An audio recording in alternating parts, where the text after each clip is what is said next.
Hey there, my name is Jason Gold and I'm back with another episode of Investor Insights. In this episode, I'm going to tell you why you need new investors. And I realize that that's a little bit controversial. You have investors. You like investors. You like your investors. But I'm here to tell you that you need new ones if you want your stock to go up. Let's talk about why. So first, I'll tell you, and I'll level set everything here, that nearly 90% of my clients face the same issue as you. And maybe it's actually upwards of 90%. It could be 100%.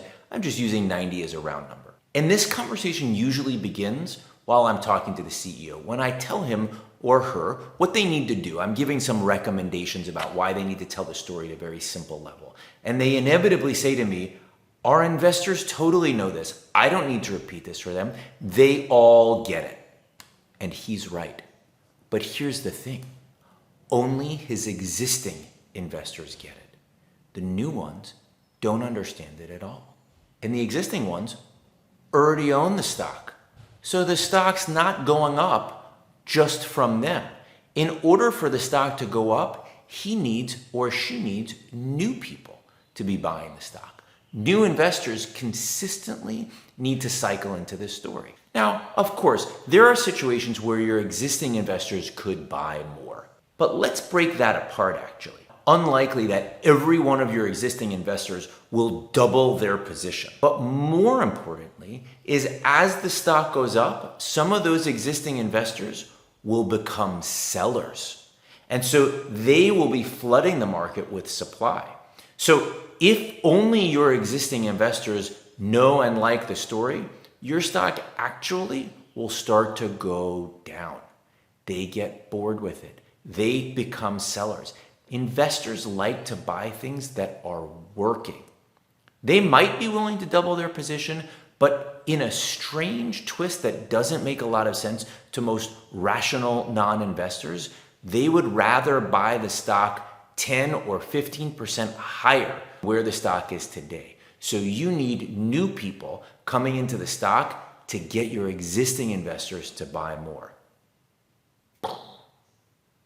I know that might make your head explode, but this is why you consistently need to be writing your scripts and telling your stories to nameless, faceless investors that you've never met before. You need to be telling the story so that brand new people find interest in what you're saying and what the sell side is saying so that they get involved in your stock.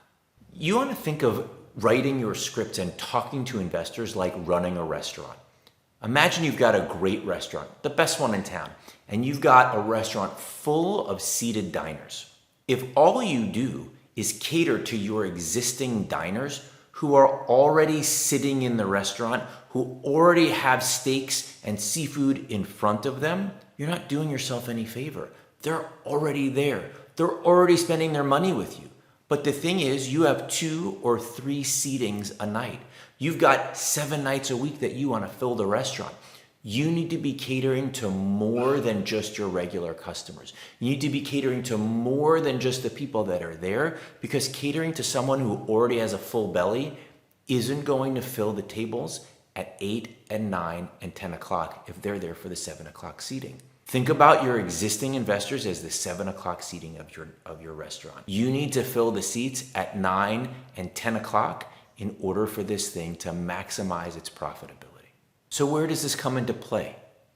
It comes into play in everything you do. I'd say in every single one of the clients that I walk into, the first thing we do is sit down and look at their scripts. In every one of those situations, those existing scripts cater to existing investors, the people that they know. And this is natural. For management teams that aren't thinking outside of the box or like an investor, they're thinking when they sit down to write the script, who did we meet on the road this quarter? Who owns our stock? Which people know us the best? I want to give them an update. And I'm here to tell you that that's the wrong approach. Of course, you can think about these people, but who you really want to think about are the investors that don't own your stock yet. The people that you hope to meet in the coming 90 days because of the things you've been talking about. What you really want to be doing is telling the same consistent story over and over again in a way that new investors can understand who you are, why you're important, what your mode is, and where you're taking this company. This is all about your strategic priorities in plain and simple language. It doesn't matter how complicated your widget is. You can distill it down for a new investor to find you interesting. Now, to be clear, you can also talk to the people that already own your stock by providing them incremental updates from what you told them 90 days ago. You can do that in the form of a supplemental data sheet at the back of your earnings presentation. You can also satiate this thing by just giving them an update on what you've accomplished in the last 90 days. See, remember, you spend all day, every day focused on your company. Your best investors are spending 60, 90, 120 minutes a quarter focused on you. These are the ones that you have fresh in your mind that you're catering to, and they don't remember the basic things about your business. Cater to new investors by telling them who you are, why you exist, why you're important, what your mode is. And then give a top off or a nod of your hat to the existing investors by saying, well, since we last talked to you over the course of the last 90 days, here are several things that we did to achieve our medium and long-term goals, and they should be happy and satiated with the progress that you're making moving forward. If it isn't always forward progress, which it won't always be, maybe there are some bumps in the road, explain what those bumps were, why they happened, and what you're doing to remediate them. That's where you can cater to the people that you think really know you very well. But I'm here to encourage you to write scripts for people that you've never met before. See, what you're really doing is you're catering to people that don't know you well. You want to entice them to quote unquote do the work on the company. You want them to go back and read the last several transcripts. You want them to read all the research notes, to look at your investor presentation, to understand who you are, to talk to experts, to talk to people in the field, to understand everything about you. The purpose of your call is to entice them to do that work. See, many times when I come into a company, I look at their earnings scripts and I realize that an investor needs a PhD in this company to understand what the heck the company's talking about on their earnings calls. And I say, if I can't explain this to my grandmother, if you're not explaining this to my grandmother when you're talking in the earnings script, then you're not catering to new investors. If you're talking at a level that requires someone to have read the last 3 earnings scripts, it means you're missing people.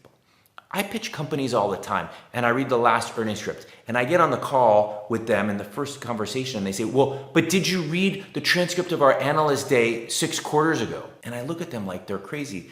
Maybe I did, maybe I didn't. But the issue is an investor isn't necessarily going to go back 6 quarters and read some 60-page transcript of an earnings day to get right up to speed on the story and decide if it's even worth doing the work. You want to tell them the important stuff every quarter, make it as simple as possible for them to digest the important parts of your story so they can decide if they want to allocate the time to you. Remember, every minute that they spend on you is an opportunity cost of not spending time on a stock everyone else is talking about. So they're going to the left of consensus by spending time on you rather than with everybody else. And they're hoping to be different and they're hoping to learn something new.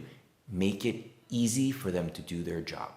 So in summary, remember, your job is to consistently cater to new investors.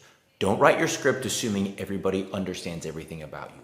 Write your script with a nameless, faceless investor in front of you. If you have to, put a picture of an investor you've never met, some fancy portfolio manager at some big mutual fund complex in who knows where that you've never met before.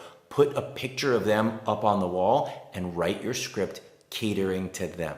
Each time you do that, you will make sure that you bring it down into a level that everyone can understand.